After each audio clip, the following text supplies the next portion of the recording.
Good evening, student. Welcome back to my channel, Study Sonipat. Yesterday we have discussed about education and philosophy, concept and definition, nature, relationship between philosophy and education, need of philosophical foundation of education. Now today we are going to discuss about function of education philosophy, normative, speculative and critical function which is related.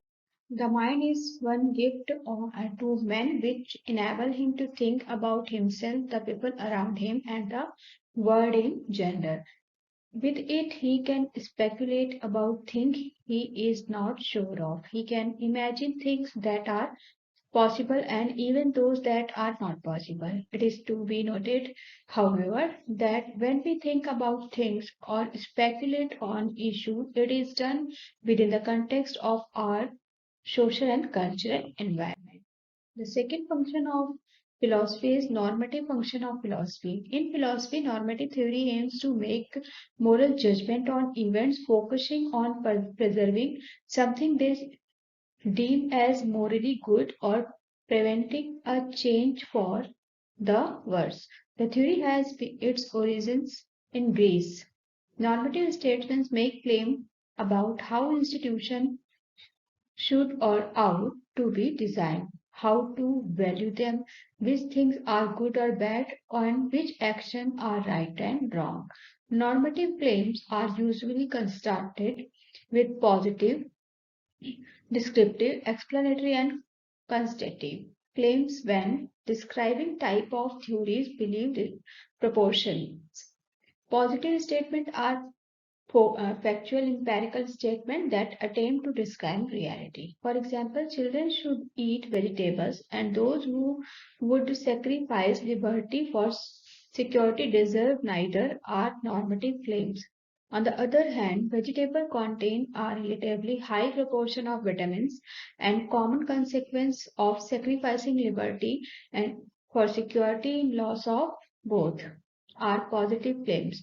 Whenever a statement is normative, is logically independent of whether it is verified, verifiable, or popularly held. There are several schools of thoughts regarding the status of normative statement and whether they can rationally discussed or defended.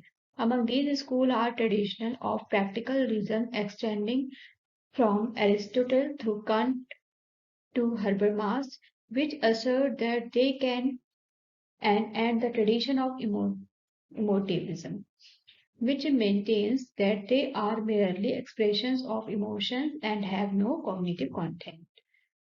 Next is analytical and critical function of philosophy. Critical philosophy is exercise of critical thinking to clarify problem, issues, and concepts. It can be conducted on one-to-one basis or with groups. It is the core service of philosophical consultancy. Foremost amongst the technique in critical philosophy in the method of Socratic dialogue, which is cooperative attempt to search for answers to conceptual questions such as when do we learn and what are the limits of tolerance.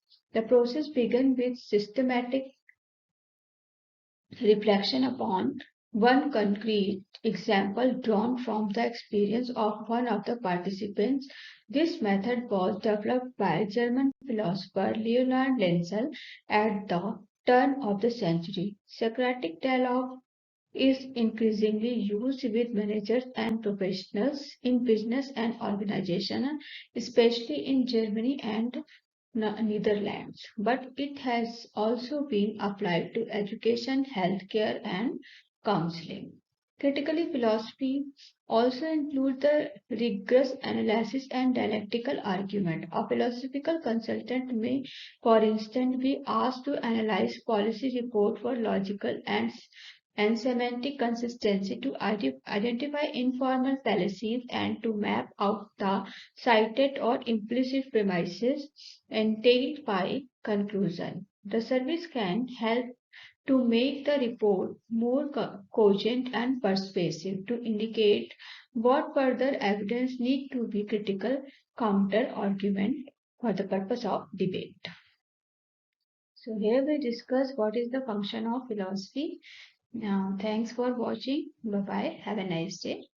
Keep watching, keep learning.